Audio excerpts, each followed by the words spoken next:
UP में encounter को लेकर नई गाइडलाइन जारी हुई है। यूपी पुलिस ने बाकायदा सर्कुलर जारी किया और बड़ी खबर इस बारे में यह है कि अब एनकाउंटर की वीडियोग्राफी करानी होगी। एनकाउंटर में इस्तेमाल हथियार भी फौरन सरेंडर करना होगा। उनकी जांच की जाएगी। मुठभेड़ में मौत होने पर 2 डॉक्टर्स की टीम मिलकर पोस्टमार्टम करेंगे और उसकी भी वीडियोग्राफी की जाएगी।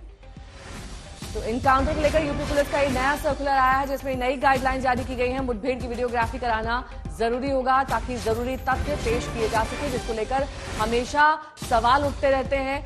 मुठभेड़ में शामिल हथियार भी सरेंडर करना होगा। जहां एनकाउंटर हुआ है वहां की वीडियोग्राफी भी जरूरी होगी। इसके अलावा घटनास्थल की डिटेल फोटोग्राफी की जाएगी। मुठभेड़ में इस्तेमाल हथियार भी सरेंडर करने होंगे। पोस्टमार्टम जब होगा उसकी भी वीडियोग्राफी होगी। ये सभी चीजें सुनिश्चित की जाएंगी एनकाउंटर के वक्त और उसके बाद भी। मृतक का पोस्टमार्टम 2 डॉक्टर्स की टीम करेगी। मृतक के परिवार को फौरन सूचना भी देनी होगी। इसके अलावा अपराधी और पुलिस दोनों की मेडिकल जांच कराई जाएगी।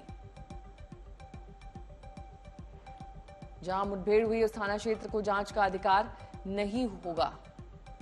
मुठभेड़ में शामिल अफसर से 1 रैंक ऊपर के अफसर जांच करेंगे इस पूरे मामले की और मजिस्ट्रेट जांच में सारे सबूत उपलब्ध कराने होंगे।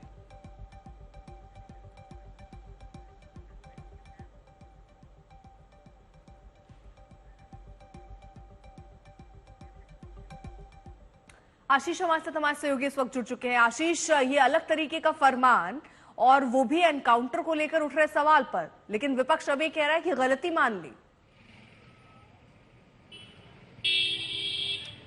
देखिए अर्पिता, जिस तरीके से उत्तर प्रदेश में एनकाउंटर को लेकर सियासत हो रही थी, साफ तौर से समाजवादी पार्टी हो या कांग्रेस लगातार उत्तर प्रदेश की पुलिस पर, उत्तर प्रदेश की सरकार पर एनकाउंटर को लेकर सवाल कर रही थी कि एनकाउंटर कराए जा रहे हैं।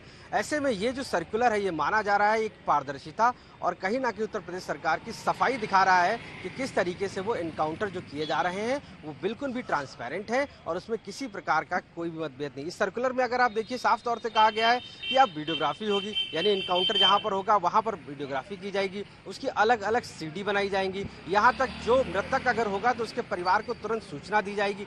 यही नहीं, फॉरेंसिक और ब्लास्टिक टीम की जो रिपोर्ट्स है वो भी अलग अलग तैयार होगी। तो ये सारी चीजें, हालांकि इससे पहले भी इस प्रक्रिया में ये चीजें रही हैं, लेकिन इसको अब यूपी पुलिस और उत्तर प्रदेश की सरकार पेश कर रही है। और साफ तौर से उस स्थिति में जब उत्तर प्रदेश में एनकाउंटर को लेकर लगातार सवाल पे सवाल घेरे जा रहे हैं, चाहे बहराइच की घटना हो या इससे पहले मंगेश यादव का एनकाउंटर हुआ हो, लगातार उत्तर प्रदेश में विपक्ष निशाना साध रहा है कि आखिर ये एनकाउंटर हो क्यों रहे हैं। आखिर क्या उत्तर प्रदेश की सरकार जो एनकाउंटर को लेकर सिर्फ मैसेज देना चाहती है कि क्राइम कंट्रोल हो रहा है? तो उस बीच में अगर ये सर्कुलर आता है तो माना जा रहा है कि पुलिस अपनी पारदर्शिता दिखाने के लिए कि जिस तरीके से एनकाउंटर किए जा रहे हैं उसमें वीडियोग्राफी भी की जाए, उसकी सीडी भी तैयार की जाए, यहाँ तक जो रिपोर्ट्स हैं वो अलग अलग तैयार की जाए, पोस्टमार्टम रिपोर्ट है उसको साथ में अटैच किया जाए, उसके बाद मजिस्ट्रेट को भेजा जाए। इसके साथ साथ वहाँ पे जो फॉरेंसिक टीम जाएगी उसकी अलग वीडियोग्राफी होगी। सवाल ये बनता है कि आखिर ये सर्कुलर अभी ऐसा क्यों आया, क्योंकि इससे पहले जिस तरीके से एनकाउंटर जब हो रहे थे, लगातार उत्तर प्रदेश की सरकार घेरे में थी, उस दौरान क्या जो इनकाउंटर्स हुए थे उसमें इन चीज़ों का पालन किया गया है? इससे पहले जो इनकाउंटर हुए उनमें क्या नियम और कायदे कानून लगाए गए हैं? ये भी बड़ा सवाल है और कहीं ना कहीं विपक्ष इस सवाल को अभी भी वही उठा रहा है। तो साफ तौर से यूपी पुलिस और उत्तर प्रदेश की सरकार मानती है कि कहीं ना कहीं एनकाउंटर को लेकर जिस तरीके से सवाल खड़े आशीष लौटेंगे आपके पास। इस बीच यूपी में अपराधियों के एनकाउंटर को लेकर अक्सर सवाल उठते रहे हैं और मानवाधिकार संगठन अदालत में मामला उठाता रहा है, विपक्ष भी उंगलियां उठाता रहा है। इसी को लेकर अब ये गाइडलाइंस जारी की गई। सरकार बनने के बाद जो पहले डीजीपी थे उन्होंने कहा कि जब ये जांच होती है, ये जो एनकाउंटर्स कर रहे हैं लोग, इनके साथ कोई खड़ा नहीं दिखाई देता, इनके खिलाफ कार्रवाई होती है और कई जेल में जाते हैं। और उन्होंने संख्या भी बताई कि इतने पुलिस के लोग जेल जा चुके हैं। आप एनकाउंटर नहीं कर रहे हैं, एनकाउंटर नहीं हो रहा है, ये हत्या हो रही है और ये पूरी जनता देख रही है। ये कोई मैं नहीं देख रहा हूं या आप नहीं देख रहे हैं, चर्चा करें न करें, जनता देख रही है। बीजेपी का जो मॉडल है वो बहुत सिंपल मॉडल है। वो पहले अन्याय करते हैं, अन्याय का अगर आप विरोध करते हैं तो पुलिस से आपको फंसाते हैं, झूठे मुकदमे लगाते हैं, आप पे कार्रवाई करते हैं। वहीं कांग्रेस नेता सुरेंद्र राजपूत ने नई गाइडलाइन को चोर की दाढ़ी में तिनका करार दिया। हमारे साथ कांग्रेस के लीडर हैं, प्रवक्ता हैं सुरेंद्र राजपूत जी। सर, नई पॉलिसी, नया एक तरीके से सर्कुलर यूपी गवर्नमेंट का एनकाउंटर पे सवाल उठने पे। एक बड़ी पुरानी कहावत है ना कि चोर की दाढ़ी में तिनका। कौन सी नई पॉलिसी है इनकी? क्या वीडियोग्राफी पहले नहीं होती? जिस समय इनकाउंटर हो रहा होगा तो वहां पर वीडियोग्राफी कैसे हो सकती है? हाँ, कोई आदमी इनकाउंटर कर रहा होगा तो जरूर वीडियोग्राफी हो जाएगी। होने और करने में अंतर योगी सरकार को, भाजपा को, पुलिस को पता करना पड़ेगा। पहले से जुडिशियल इंक्वायरी होती है, पहले से दूसरे थाने से इंक्वायरी होती है, पहले से सक्षम अधिकारी। तो इसमें नया क्या है?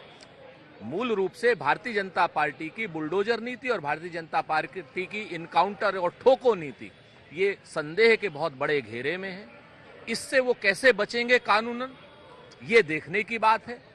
बेशर्म सरकार है, गलती पे गलती कर रही है, इनकाउंटर करा रही है, जबकि पुलिस का काम होता है अपराधियों को, आरोपियों को पकड़ना और उसको सजा देना और अपराधी बताना। ये अदालत का काम है। उत्तर प्रदेश की पुलिस की और भारतीय जनता पार्टी की जो ठोको नीति है, ये अपने आप में एक अक्षम्य अपराध है।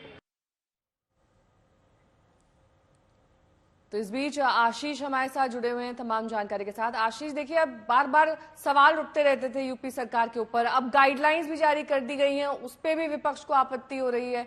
तो फिर आखिरकार सरकार करे तो क्या करे? यही तो समाधान था जो वो चाहते थे।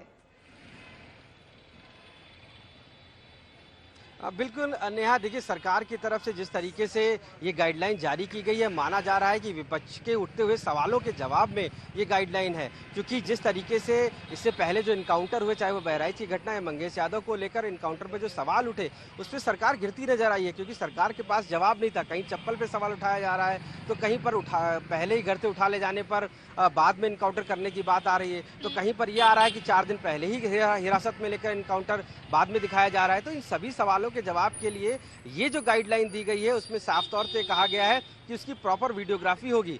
जब इनकाउंटर जिस प्लेस पर होगा वहां की वीडियोग्राफी होगी, और इसके साथ साथ फॉरेंसिक टीम जो असलहे का प्रयोग करेगी, उस असलहे को जमा किया जाएगा, परिवार वालों को सूचित किया जाएगा। तो साफ तौर से जो इनकाउंटर की पॉलिसी है, उत्तर प्रदेश सरकार यही चाहती है दिखाना। जो सवाल उठ रहे हैं वो बिल्कुल भी निराधार है, उसके पीछे कोई भी वजह नहीं है। और यही वजह है कि इस सर्कुलर को लाकर उत्तर प्रदेश की सरकार अब ये दिखाना चाहती है कि प्रदेश में जिस तरीके से इनकाउंटर किए जा रहे हैं, कहीं ना कहीं आप नजर बनाए रखिए, आगे भी आपसे अपडेट लेंगे। तो फिलहाल निर्देश सरकार की तरफ से जरूर आ गए, लेकिन विपक्ष के सवाल बने हुए हैं।